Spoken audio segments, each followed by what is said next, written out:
ಗೋವು ಕಳ್ಳತನ ಮತ್ತು ಅಕ್ರಮ ಸಾಗಾಟದ 2 ಪ್ರತ್ಯೇಕ ಪ್ರಕರಣಗಳು ಬೆಳಕಿಗೆ ಬಂದಿದ್ದು, ಪೊಲೀಸರ ಜೊತೆಗೆ ಕಾರ್ಯಕರ್ತರ ಜಾಗೃತಿಯಿಂದ ಈ ಪ್ರಕರಣಗಳು ಬಯಲಾಗಿವೆ.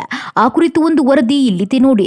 ಹೌದು, ಮೊದಲ ಪ್ರಕರಣದಲ್ಲಿ ಹುಬ್ಬಳ್ಳಿಯ ಕಾರವಾರ ರಸ್ತೆಯಲ್ಲಿ ಕಸಾಯಿಖಾನೆಗೆ ಅಕ್ರಮವಾಗಿ ಗೋವುಗಳನ್ನು ಸಾಗಿಸಲಾಗುತ್ತಿತ್ತು ಎಂಬ ಮಾಹಿತಿ ಪಡೆದ ಶ್ರೀರಾಮ ಸೇನೆ ಕಾರ್ಯಕರ್ತರು ತಕ್ಷಣ ಸ್ಥಳಕ್ಕೆ ತೆರಳಿ ವಾಹನಗಳನ್ನು ತಡೆಹಿಡಿದರು. ನಂತರ ಈ ವಾಹನವನ್ನು ಹಳೆ ಹುಬ್ಬಳ್ಳಿ ಪೊಲೀಸರಿಗೆ ಒಪ್ಪಿಸಲಾಯಿತು.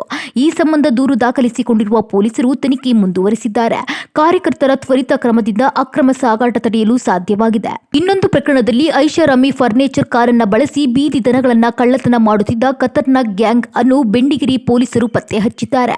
ಶಿವಮೊಗ್ಗ ಮೂಲದ ಈ ಗ್ಯಾಂಗ್ ರಾತ್ರಿ ವೇಳೆಯಲ್ಲಿ ಹುಬ್ಬಳ್ಳಿಗೆ ಬಂದು ಬೀದಿಯಲ್ಲಿ ಮಲಗಿದ್ದ ದನಗಳನ್ನ ಕಾರಿನಲ್ಲಿ ತುಂಬಿಕೊಂಡು ಪರಾರಿಯಾಗ್ತಿದ್ರು. ಇನ್ನು ಕಳ್ಳತನದ ದೃಶ್ಯಗಳು ಸಿಸಿ ಕ್ಯಾಮೆರಾದಲ್ಲಿ ಸೆರೆಯಾಗಿದ್ದು, ತನಿಖೆ ನಡೆಸಿದ ಪೊಲೀಸರು ಫರ್ನಿಚರ್ ಕಾರಿನ ಮೂಲ ಬಣ್ಣ ವೈಟ್ ಆಗಿದ್ರೂ ಗ್ರೇ ಬಣ್ಣದ ರೇಡಿಯಂ ಅಂಟಿಸಿ ಕಳ್ಳತನ ನಡೆಸಲಾಗುತ್ತಿತ್ತು ಎಂಬುದನ್ನು ಪತ್ತೆ ಹಚ್ಚಿದ್ದಾರೆ. ಈ ಪ್ರಕರಣದಲ್ಲಿ ಮುಬಾರಕ್ ಎಂಬಾತನನ್ನ ಬಂಧಿಸಲಾಗಿದ್ದು, ಕಳ್ಳತನಕ್ಕೆ ಬಳಸಿದ ಕಾರನ್ನು ವಶಪಡಿಸಿಕೊಳ್ಳಲಾಗಿದೆ. ಉಳಿದ ಇಬ್ಬರು ಆರೋಪಿಗಳಾದ ತೌಸಿಫ್ ಮತ್ತು ಹುಬೇದ್ ಪರಾರಿಯಾಗಿದ್ದು, ಅವರ ಪತ್ತೆಗೆ ಪೊಲೀಸರು ಬಲೆ ಬೀಸಿದ್ದಾರೆ.